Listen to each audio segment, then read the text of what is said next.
Hey guys, Natalia Schneimler here. I help boy moms have a better relationship with their sons and themselves by teaching them the tools how to manage their mind so that when anything comes up in life, they know exactly how to take care of themselves and their kids.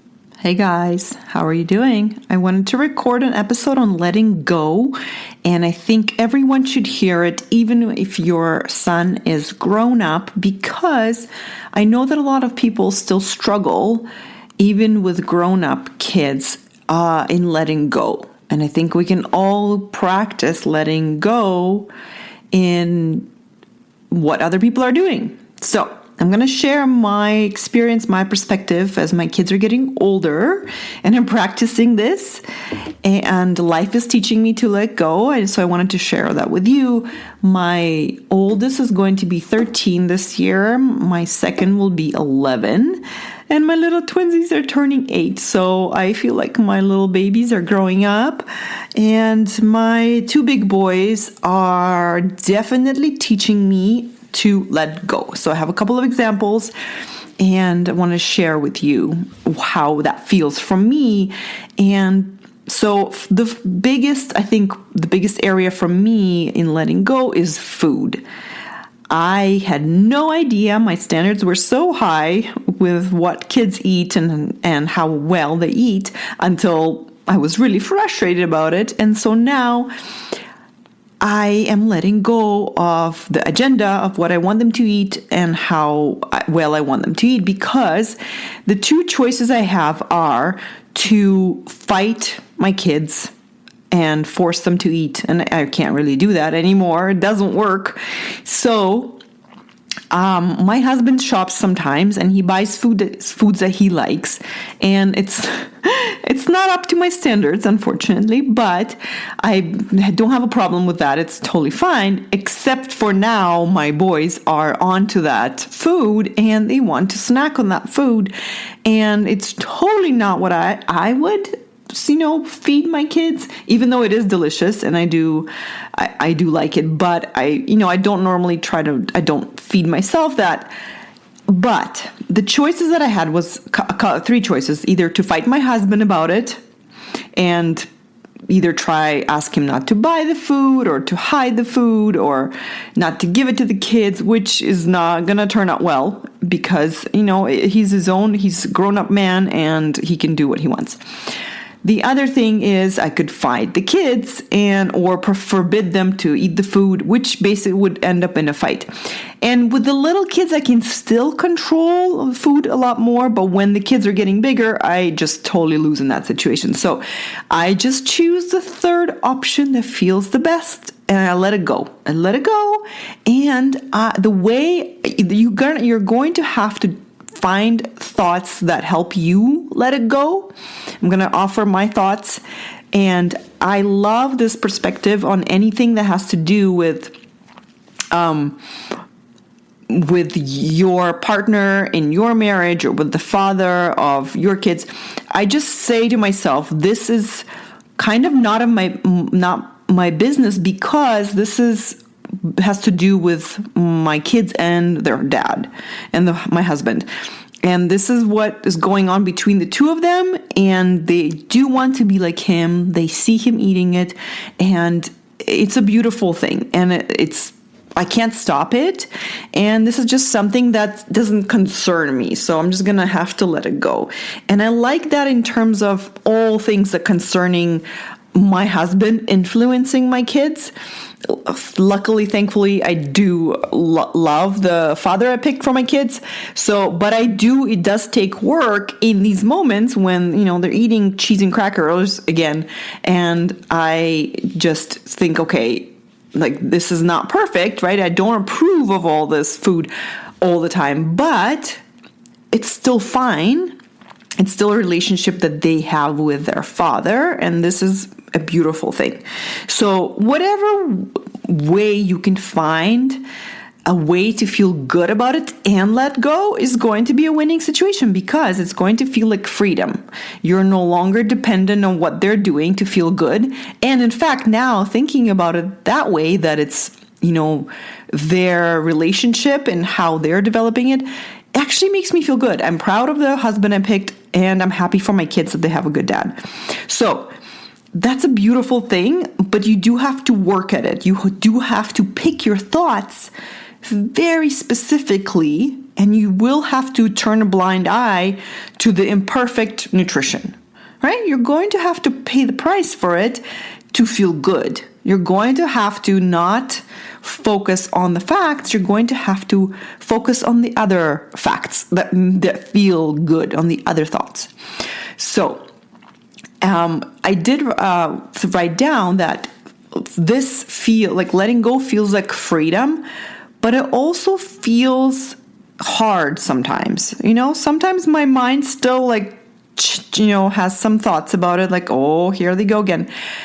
But I'm now used to answering it, right? So that's a habit that we have to develop and putting it back in its place. So it will not always feel great letting go. It will feel hard.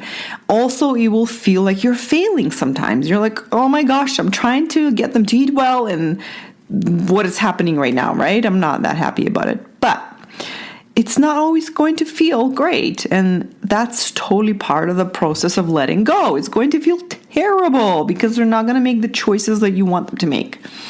And this is just the beginning. I know it's coming even more, right? That's why I am intentionally practicing letting go of choices that they're making, because that's the best choice that I got.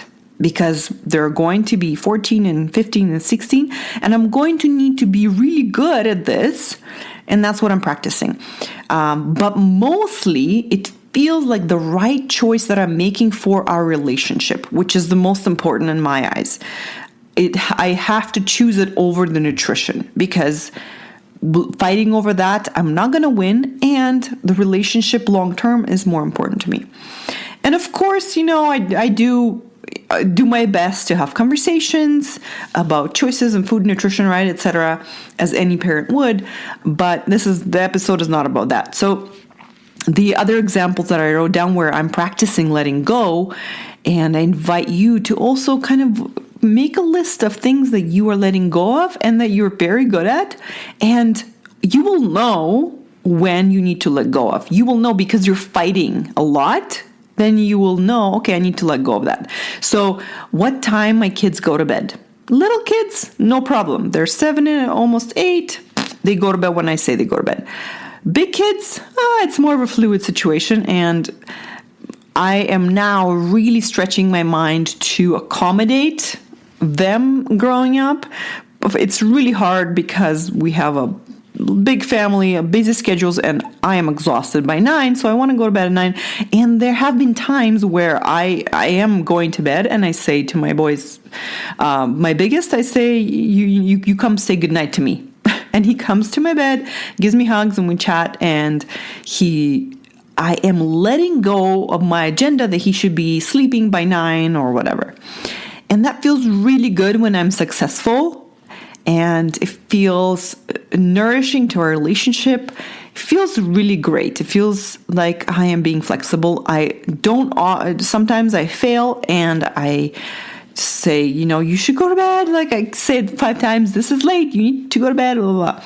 So that's one of them. What they spend their money on, I have been practicing that for a long time. I feel like I have gotten really good at letting go at that, because sometimes they buy junk, but I believe that is also learning. They're learning a lot by buying junk, because I have also seen them stop buying junk because they've bought enough junk.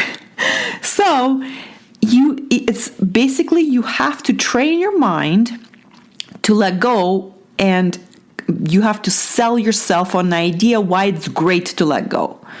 It's not just let go and forget about it. No, there's benefits to letting go. They're going to learn. You're going to not be upset.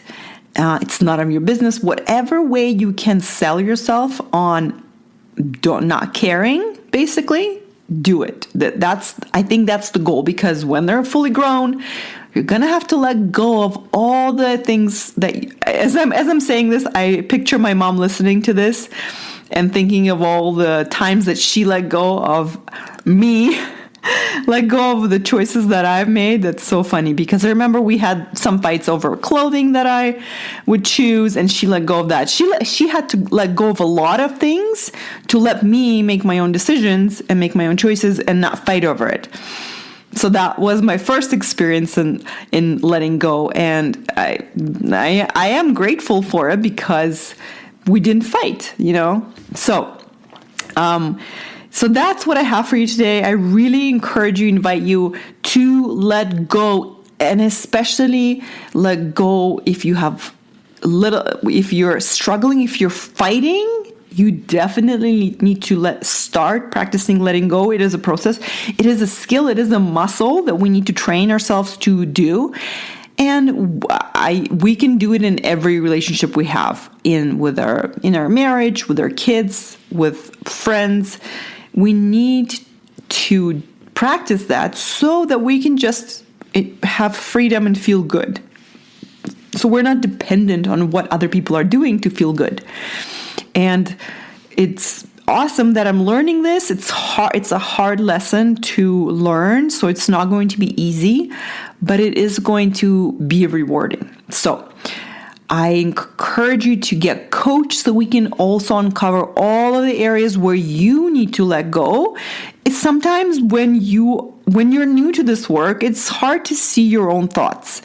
A lot of our thoughts feel true to us. We don't even see them as thoughts. We don't see them as options. And that's what I am here for as a coach, to show you, hey, did you notice that you have this agenda for your son?